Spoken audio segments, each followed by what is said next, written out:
앞 시간인 상강에서는 미적분학에서 아주 중요한 수학 함수인 삼각함수에 대해서 자세하게 알아봤습니다.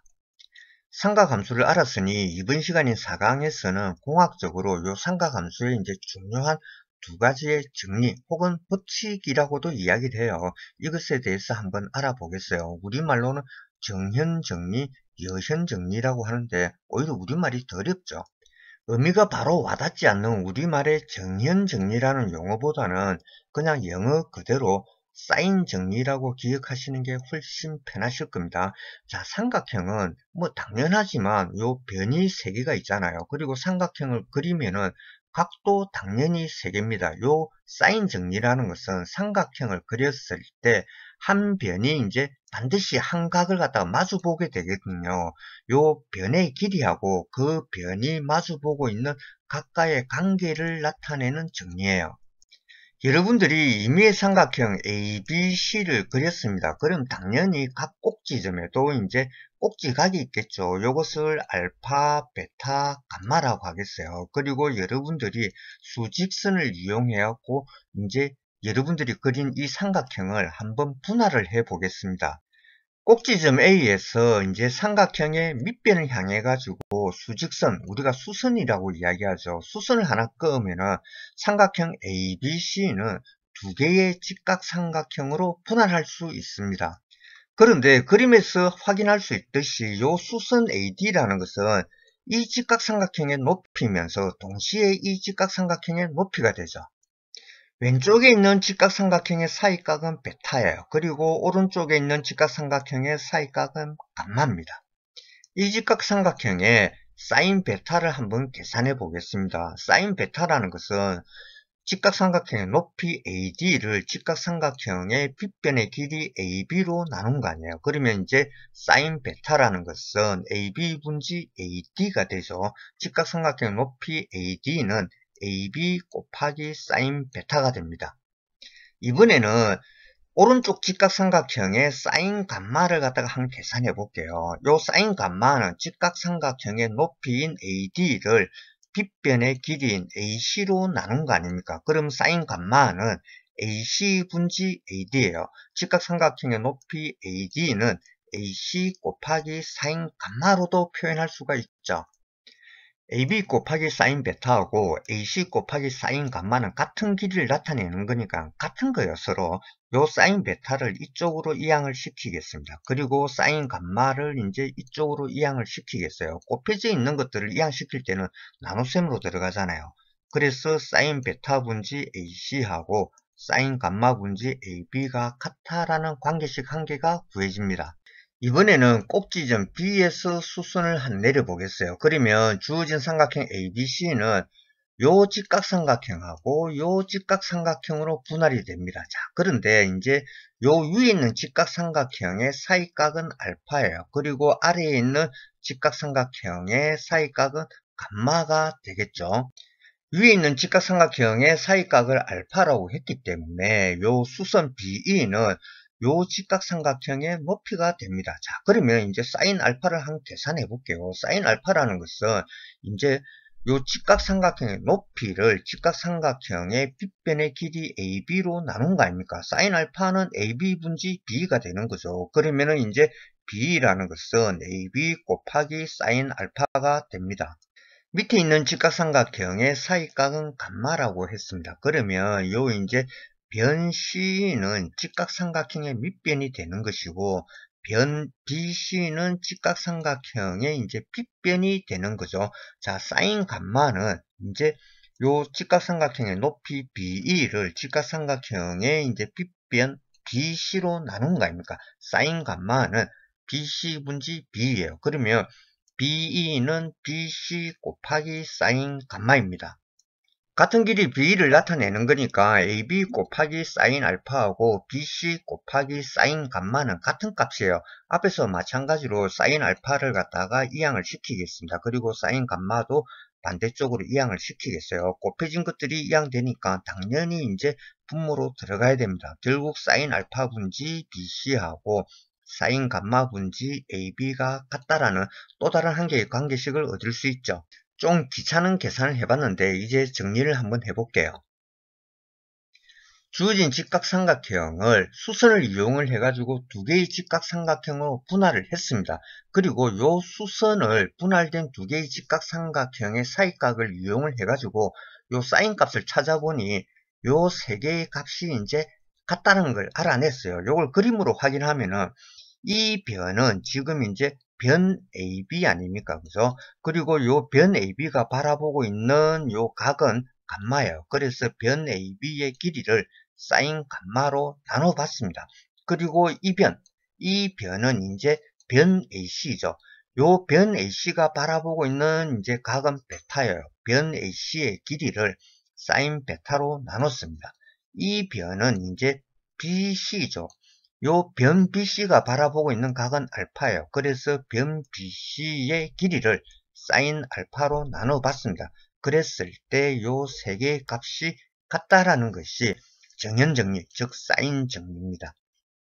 이 사인 정리라는 것은 지금 제가 설명한 방법 외에도 삼각형의 외접원을 이용하거나 혹은 삼각형의 넓이를 이용해서도 똑같은 결과를 얻을 수 있습니다. 사인 정리가 어떤 것인지 알았으니까 요 사인 정리가 공학에서 어떻게 응용되는지에 대해서 살펴보겠습니다. 아마도 이 강의를 들으시는 분들은 대부분이 이제 대학교 신입생 1학년이실 거예요. 그리고 이제 기계공학 계열을 전공하고 있다고 그러면은 지금 이제 물리하고 공업역학, 정역학이라고도 이야기하죠. 그리고 이제 2학년이 되면은 재료역학을 배우실 거예요. 이와 같이 이제 역학 과목에서는 사인 정리를 라미의 정리 혹은 라미의 법칙이라고 이야기합니다. 라미의 정리는 어떤 물체에 힘이 작용하는데 이제 작용하고 있는 힘이 세 개예요. 그리고 이 세 힘이 이제 평행을 이루고 있다는 겁니다. 그러면 평행을 이루고 있을 때에는 이 물체는 움직이지 않고 정지 상태에 있거든요.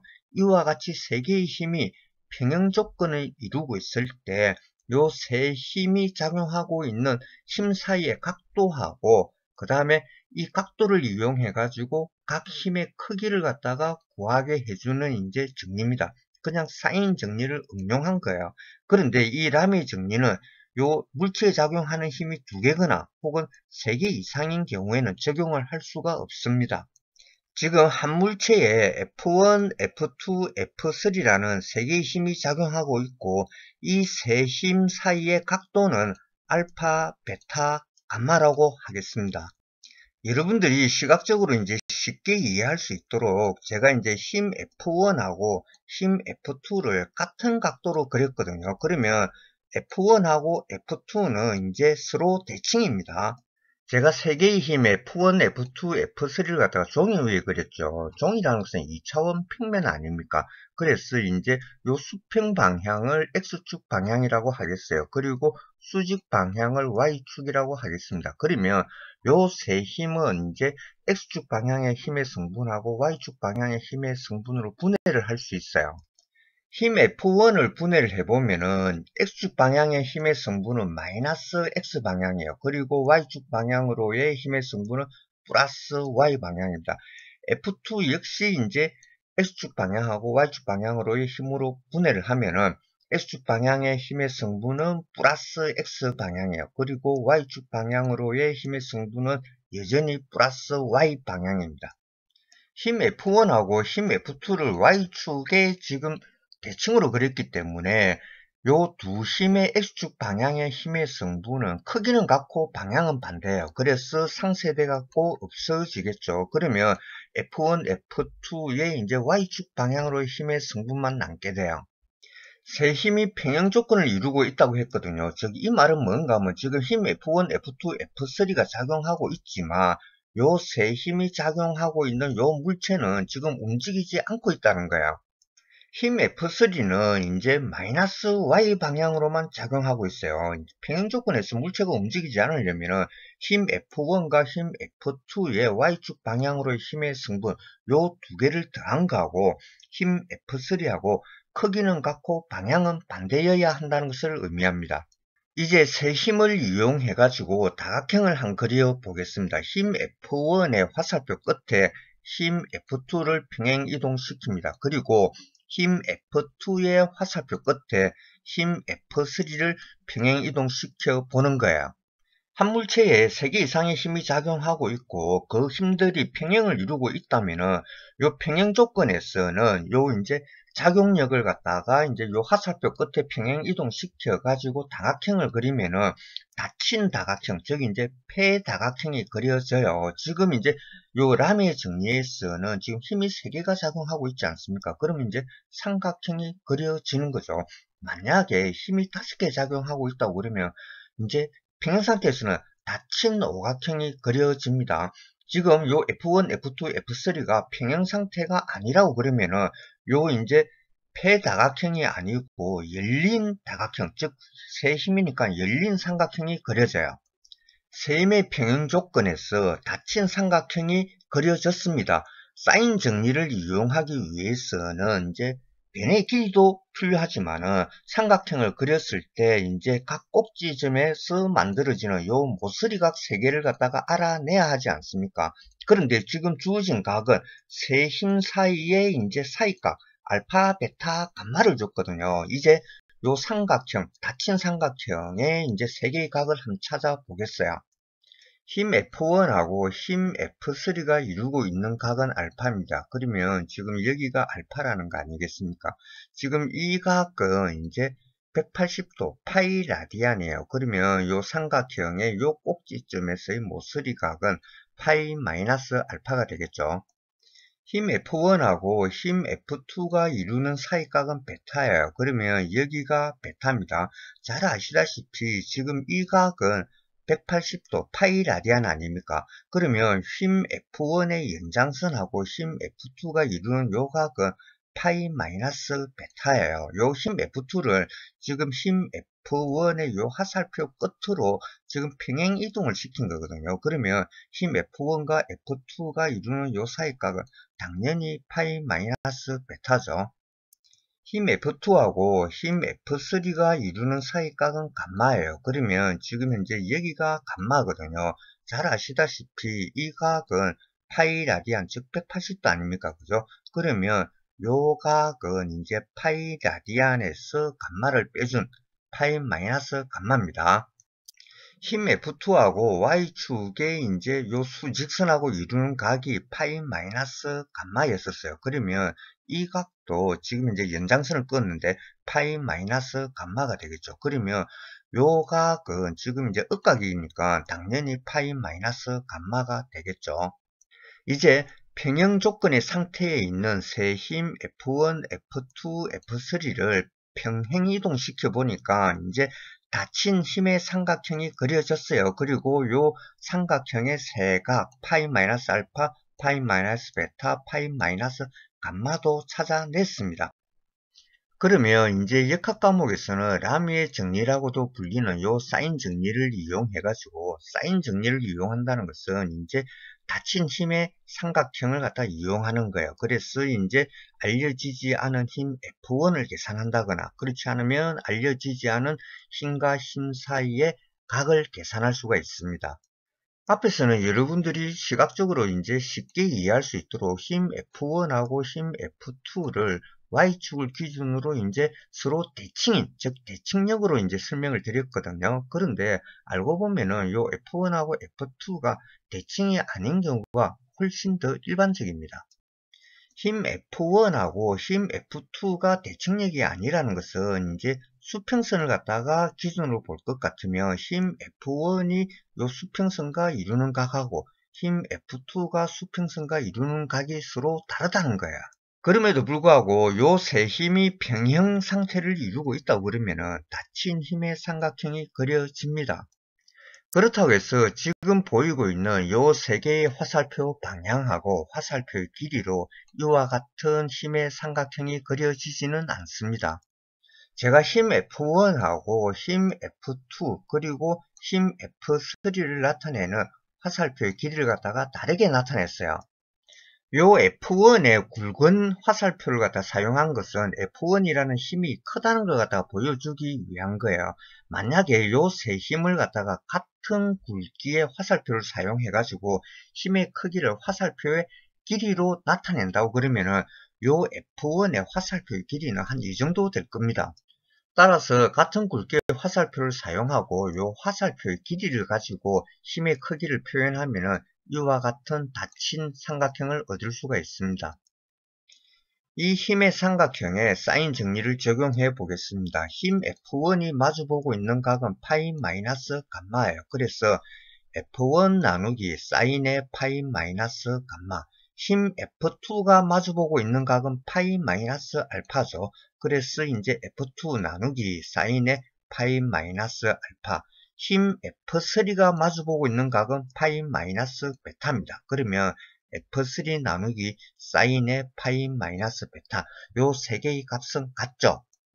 사인 정리를 갖다가 적용해가지고 요 관계식을 얻었는데, 사인의 파이 마이너스 알파, 좀 애매모호한 표현이지 않습니까? 사인 함수를 한 그려봤어요. 그래서 이제 각이 알파입니다. 요 이제 알파일 때의 사인 값은 여기에요. 그러면 이제 파이 마이너스 알파, 파이는 3.14 아닙니까? 그래서 요 파이에서 알파만큼 빼줬어요. 그러면 요 각도의 좌표는 파이 마이너스 알파는 여기가 되겠죠.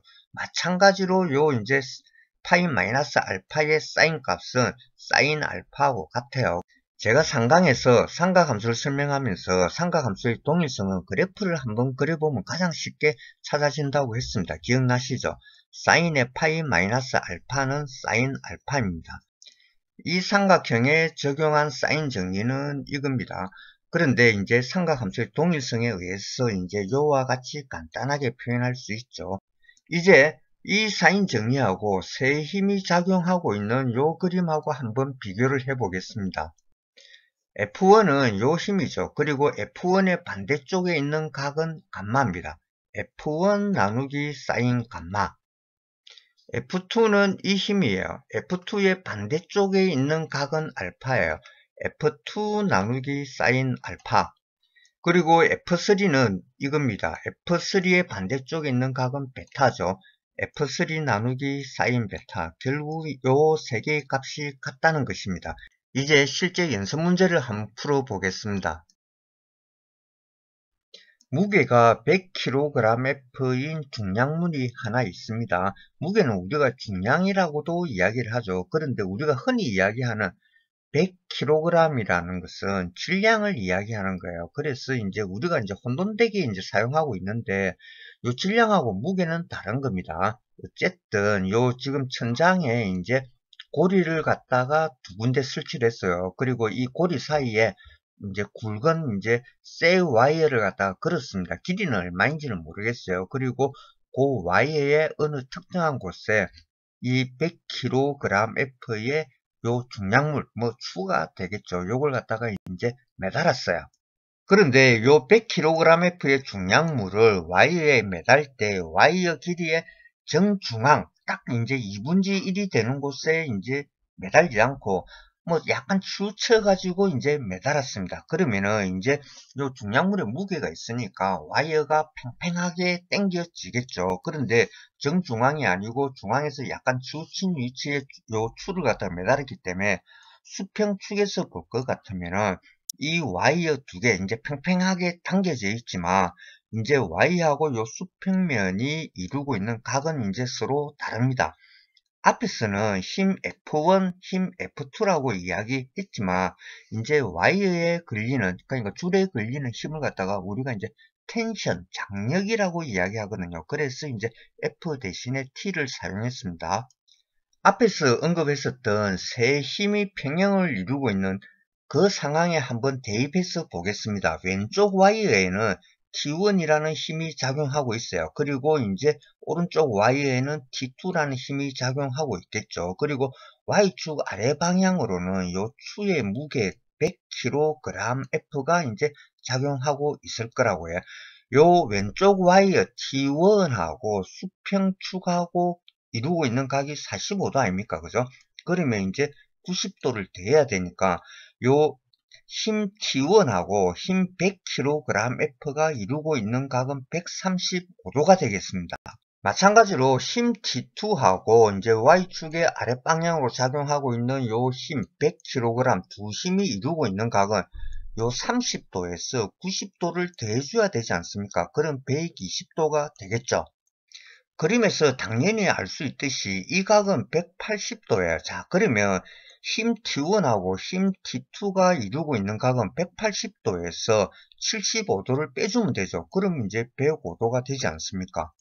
이제 세 힘의 평행 조건을 구해줬죠. 힘 T1하고 힘 T2. 그런데 T1하고 T2는 지금 현재 어느 크기의 힘인지는 몰라요. 알려진 힘의 크기는 Y축의 아래 방향으로 작용하는 100kgF만 알려져 있어. 그리고 이제 요 세 힘이 이루는 각 105도, 135도, 120도는 지금 현재 주어졌거든요. 그러면 이제 라미의 정리를 갖다가 적용을 하면은 힘 T1의 반대쪽에 있는 각은 120도입니다. 그래서 힘 T1을 sin 120도로 나눠줘요.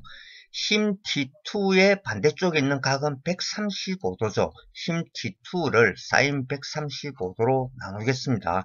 그리고 100kgF라는 요 힘의 반대쪽에 있는 각은 105도죠. 100kgF를 sin 105도로 나누겠습니다. 요 세 개는 같은 값이죠. T1 나누기 sin 120도하고 100kgF 나누기 sin 105도 이 관계에서 이제 T1을 계산할 수 있거든요. T1은 이제 100kgF 곱하기 sin 120도 그리고 나누기 sin 105도입니다. sin 120도하고 sin 105도는 당연히 계산기를 두들겨 가지고 계산을 해야 됩니다. 자, 그러면 약 89.66kgF라는 이제 힘의 크기가 구해졌어요. 동일하게 T2 나누기 sin 135도하고 100kgF 나누기 sin 105도가 같다는 이 관계식에서 T2를 계산할 수 있어요. sin 135도 나누기 sin 105도 이것은 당연히 계산기를 두들겨 가지고 답을 찾아내야 됩니다. 여기에 100kgF를 곱하면은 힘 T2는 73.21kgF로 계산이 돼요. T1은 89.66kgF로 이제 계산이 됐어요. 그런데 이 T1이라는 것도 이제 XY 방향으로 볼 것 같으면 X축 방향으로 힘의 성분하고 Y축 방향으로의 힘의 성분으로 우리가 이제 분해를 할 수 있지 않습니까? 그러면 요 T1에 의해 가지고 이제 Y축의 플러스 방향으로 당기는 힘은 이제 직각삼각형을 이용해하고 계산을 할 수 있죠. sin 45도는 T1 분지 요 높이 아닙니까? 요 높이는 지금 현재 이 힘하고 같잖아요. 그러면은 요 이제 T1에 의해서 수직으로 당기는 힘은 89.66kgF에 sin 45도를 곱해주면 돼요. 그러면 이제 63.4kgF가 계산됩니다. T2도 마찬가지죠. T2는 73.21kgF예요. 요 T2 역시 이제 X축 방향으로의 힘의 성분하고 Y축 방향으로의 힘의 성분으로 이제 분해가 되거든요. 요 힘 T2에 의해서 이제 Y축 플러스 방향으로, 즉 이제 당기는 힘은 요 73.21kgF에 sin 30도를 곱해주면 돼요. 그래서 36.6kgF가 계산이 됩니다. 힘 T1에 의해서 이제 위로 당기는 힘이 있거든요. 그리고 힘 T2에 의해서도 위로 당기는 힘이 있어요. 그런데 이제 요 Y축의 이제 마이너스 방향으로 이제 내려가는 힘은 요 축의 무게 100kgF입니까? 그럼 요 두 힘을 갖다가 더한 것이 요 아래쪽 방향으로의 힘 100kgF하고 같아야 되거든요. 힘의 평행 조건에서는 63.4kgF하고 36.6kgF 요 두 개를 합하면 100이죠. 그럼 이제 힘의 평행 조건을 만족하고 있는 거예요. 힘 T1의 X축 방향의 힘의 성분은 이거거든요. 이제 왼쪽을 향하죠. 마이너스 X 방향이에요. 크기는 힘 T1이 89.66에 코사인 45도를 곱해주면 됩니다. 힘 T2에 의해서 발생하는 요 X축 방향으로 힘의 성분은 오른쪽을 향하죠. 플러스 X 방향이에요. 요 힘의 크기는 힘 T2 73.21kgF에 코사인 30도를 곱해주면 돼요. 여기에 이제 코사인 45도를 곱해주고 여기에 코사인 30도를 곱해주면은 숫자는 같이 나옵니다. 그런데 방향이 반대죠. 그래서 힘의 평행 조건에서는 이제 T1, T2에 의해서 발생하는 X축 방향의 힘의 성분은 있는데 크기는 같고 방향은 반대이기 때문에 X축 방향으로는 이제 힘이 작용하지 않아요. 서로 상쇄돼 가지고. 그래서 이제 Y축 방향으로는 T1에 의한 이제 플러스 Y 방향으로 힘, T2에 의한 플러스 Y 방향으로 힘, 이거 두 개 더한 것은 100kgf하고 같고 아래쪽 방향으로 그래서 힘의 평행 조건이 만족되는 겁니다. 사인 정리가 어떤 것이고 이 사인 정리가 공학적으로 어떻게 적용되는지에 대해서 이제 간단한 예를 알아보았죠. 이번에는 여현 정리, 코사인 정리라고 합니다. 이것에 대한 설명을 시작하겠습니다. 삼각형을 그리면은 반드시 한 변은 한 각을 갖다가 마주 봅니다. 코사인 정리라는 것은 삼각형의 한 변의 길이하고 이 마주 보는 각과의 관계를 나타내는 정리입니다. 삼각형의 한 꼭지점 A에서 이제 마주 보는 변으로 수직선, 수선을 하나 그었습니다. 자, 그러면 지금 이제 두 개의 직각삼각형으로 분리가 된다라고 했잖아요. 요 왼쪽에 이제 직각삼각형에 대해서 한번 생각을 해볼게요. 직각삼각형이니까 당연히 피타고라스의 정리가 승립하겠죠. 왼쪽의 직각삼각형은 ABD예요. 그러면 이 직각삼각형 ABD의 이제 빗변의 길이는 AB가 되지 않습니까? 그러면 AB의 제곱이라는 것은 삼각형의 이제 밑변은 BD입니다. BD의 제곱하고 그 다음에 높이는 AD가 되겠죠. AD의 제곱을 더해주면 되지 않습니까? 그런데 왼쪽에 있는 직각삼각형의 밑변인 요 BD라는 길이는 전체 삼각형 ABC의 이제 밑변의 길이는 BC가 되겠죠. 요 BC라는 요 길이에서 이제 CD를 갖다가 빼주면 되지 않습니까? 그래서 BD는 BC 빼기 CD 이렇게 표현할 수가 있어요. 길이 AD는 왼쪽에 있는 직각삼각형의 사이값 베타의 사인 값으로 표현할 수도 있고 오른쪽에 있는 직각삼각형의 사이값 감마의 사인 값으로도 표현할 수 있습니다. 오른쪽 직각삼각형의 사이값은 감마예요. 이제 이 직각삼각형의 빗변의 길이는 AC입니다. 그리고 높이는 AD가 되겠죠. 사인 감마라는 것은 AD 나누기 AC 아닙니까? 그러면 요 AD는 AC 곱하기 사인 감마 이렇게 표현할 수 있죠. 길이 CD는 요 코사인 감마 값으로 계산할 수가 있거든요. 코사인 감마라는 것은 이제 길이 CD를 요 빗변의 길이 AC로 나눠준 거 아닙니까? 코사인 감마는 AC 분지 CD예요. 그러면 요 CD는 AC 곱하기 코사인 감마로 나타낼 수 있습니다. 이제 길이 AD에 AC 곱하기 사인 감마를 대입해줘요. 그리고 길이 CD에 AC 곱하기 코사인 감마를 대입해줍니다. 그럼 요 AB의 제곱이라는 것은 지금 이 식을 사용할 거거든요. 자, BC에서 CD를 빼줘야 되죠. 그런데 요 CD가 AC 곱하기 코사인 감마였지 않습니까? 자, 이것을 제곱을 해주고 이제 AD의 제곱을 더해줘야 돼요. AD는 AC 곱하기 사인 감마였기 때문에 제곱을 해주면 AC 제곱 곱하기 사인 제곱 감마가 되겠죠. 이제 이 괄호를 갖다가 풀어줘야 중학교 때부터 연습하셨으니까 요건 뭐 가로 푸는 거야 간단하죠. BC의 제곱 마이너스 2BC AC의 코사인 감마 그리고 AC 제곱의 코사인 제곱 감마입니다. 자, 그런데 여기에 AC 제곱의 사인 제곱 감마를 더해줘야 되잖아요.